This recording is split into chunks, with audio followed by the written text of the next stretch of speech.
Good afternoon, Knights. Thanks for joining us. I'm Austin Lamanna, and today is Thursday, April 16th, 2026. Here's your Charge on Air update. April marks Sexual Assault Awareness Month, and several UCF organizations have partnered to educate students on the prevalence of these issues on campus. Students attending the first ever Denim Day were able to craft friendship bracelets, talk to professionals, and sign a pair of jeans to protest victim-blaming attitudes.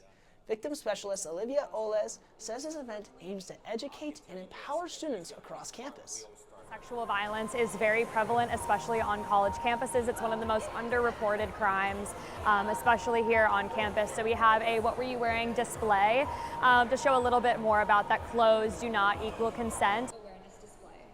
Organizers of the event hope it will become an annual occurrence and encourage students to wear teal throughout April to support survivors. If you or someone you know has experienced sexual misconduct, please contact UCF Victim Services at 407-823-1200. UCF's film program is preparing students for a silver screen. UCF's Masters in Fine Arts program is among the most competitive in the country. Tracy Jane is one of the MFA students in the film program, and she says that she has had access to incredible resources here at UCF. She says they are a big reason why she has had not one but 7 short films nominated for Best Picture. I would never have the courage or the structure or the incredible resources to make a feature film had I not entered this program. Jane says that a feature film is required as part of UCF's MFA program, and she says that most other universities do not require that for their master's programs. Jane says that her and her cohort are traveling to Bulgaria in May for a new filmmaking challenge. Stay tuned into The Charge for more updates on Jane and her classmates. Men's baseball plays Jacksonville last night after coming back from a 3-game series loss to Kansas. UCF baseball couldn't quite knock it out of the park after falling 4-5 to the Dolphins in an 11th inning battle. The Knights had good plays and the lead from the 2nd inning to the 7th. Momentum switched when Jacksonville tied UCF during the 8th inning. The Knights struggled offensively, with hitting gaps, stranded runners, and strikeouts late in the game. Despite this, the Knights kept up their energy throughout the game as defense was strong and kept them alive. Rich Wallace is the head coach. He says how the Knights will move forward and reflects on what worked and what didn't. You got to be able to leave stuff like this behind and figure out a way to play a really competitive game on Friday and get back to playing UCF baseball. I thought we defended for the most part pretty well. We had the one fly ball and then a bunt we got to handle, but there was a bunch of really good defensive plays.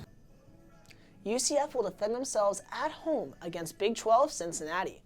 It will be a 3-series run all weekend, starting Friday. UCF Athletics and Orlando Health are teaming up to give back to local teachers and students. Before Tuesday night's first pitch, Knights fans helped pack the park. Fans brought everything, from notebooks to crayons, to help support District 5 elementary schools. Leading in charge was football safety Ty Barnum, who traded commemorative hats to the first 100 fans who donated. Barnum says the chance to support local educators is a top priority for the team this spring. I think it's great because you kind of know where it's going. It's going to the kids in the area. It's going to the teachers who can help the kids. A lot of kids aren't as blessed in different ways. The donations gathered Tuesday are just a start. Later this week, student athletes from the rowing and softball teams will assemble over 150 backpacks to be delivered directly to local classrooms. Final season calls for some rest and relaxation, but Color Me Queer mixes rest with resistance. The club fosters a space for queer people of color. Members enjoy tea, donuts, and good conversation in their last GBM of the semester. Club President Jay Ayok stressed the importance of queer spaces in the current political climate. He led discussion on mental health and self-care, as well as celebrated member successes. At the end of the meeting, members left with a brand new mug. Next week, the club will hold elections before finals take place. That's all the time we have for now. Make sure to keep up with all that's happening throughout the week by following us on Instagram at The Charge News. And check back here tomorrow for another news update. I'm Austin Lamanna. Thanks for watching and have a great day.